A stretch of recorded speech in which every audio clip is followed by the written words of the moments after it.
Hi friends, welcome back to study classes. प्यारे दोस्तों, अक्सर हमारे पास क्वेरी आती है कि सर ये बता दो कौन सा यूनिट ज्यादा इंपॉर्टेंट है, किससे एग्जाम में ज्यादा सवाल आते हैं। और ये क्वेरी अक्सर हमें ना एग्जाम से पहले आती है, जब एग्जाम कंडक्ट होने वाला होता है, कुछ ही दिन बचे होते हैं, तब हमें ये क्वेरी आती है। अब इस बार देखिए कि हमारा अभी पिछला एग्जाम रिसेंटली कंडक्ट हुआ है और अगला एग्जाम भी कुछ ही दिनों में, कुछ ही महीनों में, 2 महीनों में आपका एग्जामिनेशन कंडक्ट हो जाएगा। It is expected to be conducted in June. और अभी आप लोग ये सोच रहे होंगे कि अपनी प्रिपरेशन स्टार्ट करें, तो कौन सी यूनिट पे ज्यादा फोकस करें, किससे ज्यादा सवाल एग्जामिनेशन में देखने को मिल जाते हैं। तो हमने इस बार के जो 2 शिफ्ट थे कॉमर्स के, उनको एनालाइज किया और उसके अकॉर्डिंग जो यहाँ पे हमें जो कंक्लूजन्स निकल कर आई, वो मैं आपके साथ इस वीडियो में शेयर करूंगा। तो आइए जानते हैं कि कौन सी यूनिट से कितने सवाल आते हैं आपके एग्जामिनेशन के अंदर। तो प्यारे दोस्तों, यहाँ पे ग्राफ के थ्रू मैंने आपका जो डिस्ट्रीब्यूशन ऑफ क्वेश्चंस है उसे प्रेजेंट करने की कोशिश करी है। तो थोड़ी सी मेहनत यहाँ पे करी है, आपके लिए ग्राफ बनाया है। और देखो यहाँ पे हमारे पास कॉमर्स के 10 यूनिट्स होते हैं जो कि आपको यहाँ पे देखने को मिल जाएंगे।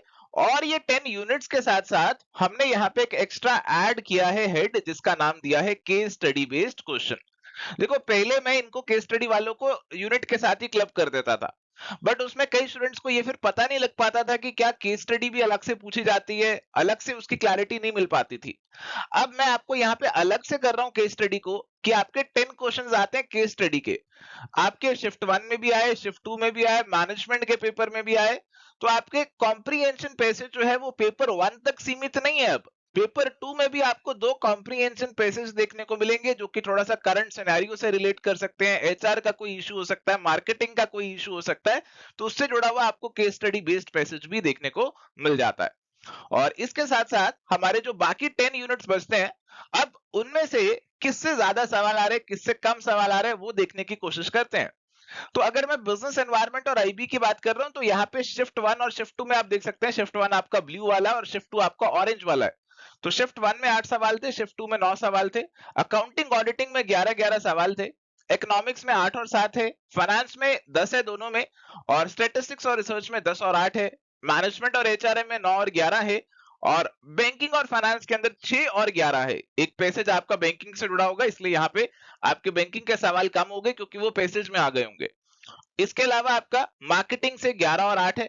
लीगल एस्पेक्ट्स 7 और 8 है। और इनकम टैक्स 9 और 8 है। सर, आप ये जो हमें दिखा रहे हैं, आप हमें ये क्यों नहीं बता देते कि कौन सा यूनिट ज्यादा इंपॉर्टेंट है। देखो, दिखा के ना ज्यादा अच्छे से समझ में आ जाता है। जब मैं ऐसे किसी बच्चे को बोलता हूं ना कि सारे यूनिट इक्वली इंपॉर्टेंट है, आपको सभी अच्छे से पढ़ाई करनी है, तो वो मानते नहीं है, कहते हैं सर को पता ही नहीं है। तो अब मैं आपको दिखा देता हूं कि भैया सभी यूनिट बराबर बराबर इंपॉर्टेंट है। तो ऐसा कुछ नहीं है कि मैं आपको बोल दूं कि ये वाला यूनिट छोड़ के चले जाओ, कोई दिक्कत नहीं है, 2-4 सवाल आते हैं। तो ऐसा कुछ नहीं है, आपके सभी यूनिट से अच्छे खासे सवाल आ सकते हैं। अगर किसी शिफ्ट में एक यूनिट से कम सवाल आए, तो दूसरे शिफ्ट में उससे काफी ज्यादा सवाल भी आ गए। तो अगर आप एक यूनिट छोड़ के जा रहे हैं, तो आप अपने रिस्क पे छोड़ के जा रहे हैं, एक बहुत बड़ा ब्लंडर हो सकता है। आज का एग्जामिनेशन पैटर्न ऐसा है कि आप जितना कर सकते हैं उसे अच्छे से करके जाएं, क्योंकि एग्जाम में कुछ सवाल ऐसे आने ही आने हैं जिनके बारे में आपको आइडिया नहीं होगा, जो कि बाहर से पूछे जाएंगे, आपके सिलेबस के भी बाहर से हो सकते हैं।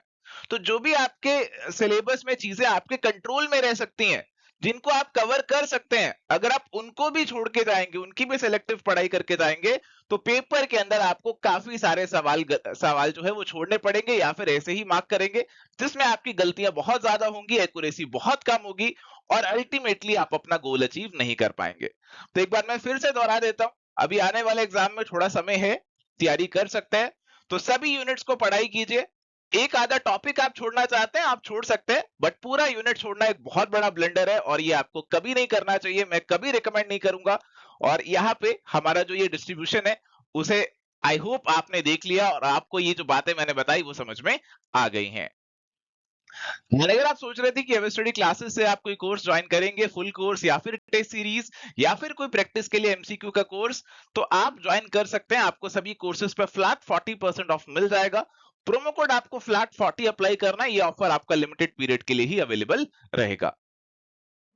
प्यारे दोस्तों, आज के लिए इतना ही इस सेशन में। अगर आपको आज का सेशन पसंद आया, कुछ सीखने को मिला, तो इस सेशन को जरूर लाइक करना और अपने दोस्तों के साथ भी शेयर करना। मिलेंगे नेक्स्ट सेशन में और करेंगे और बहुत इंटरेस्टिंग बातें, डिस्कस करेंगे बहुत से एमसीक्यूज, और इस बार के पेपर्स को भी आपके साथ डिस्कस करेंगे बहुत ही जल्दी। तो यहाँ पे आज का सेशन एंड करते हैं। Thank you, bye, take care, all the best.